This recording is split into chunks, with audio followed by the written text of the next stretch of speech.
আসসালামু আলাইকুম এভরিওয়ান, কেমন আছো? আশা করি ভালো আছো। আল্লাহর মতো আমিও ভালো আছি। তো দেখতে পাচ্ছ আজকে রাতের সাথে তোমাদেরকে মোলাকাত করতে নিয়ে এসেছি। এটা হচ্ছে আমাদের খরগোশ। আমাদের অনেকগুলো খরগোশ ছিল, যার কারণে খরগোশগুলো সব একটা একটা করে বিক্রি করে দেওয়া হয়ে গেছে। অলরেডি অনেককে ফিরিয়েও দেওয়া হচ্ছে।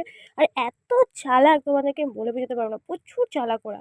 তো যাই হোক, আমি ধরার চেষ্টা করছিলাম, ধরতে পারিনি। তো যাই হোক, আমি রাস্তাতে চলে এসেছি, দেখো আমার হাতে আছে। খুব কষ্ট করে একটাকে আমি ধরেছি, আর ভাইয়া আরগুলো ধরতে পারিনি। তো আমার এত রাগ উঠছিল যে যে চালাক তাকেই ধরতে পারিনি। একটা হচ্ছে আমার, একটা হচ্ছে সাহেবের, একটা হচ্ছে রিকের। তাতে রিক, হ্যাঁ চলো রিক একটু বলে দেখি। হ্যাঁ, তুই ছাদে উঠবি না? এখন হাত ধরছে না।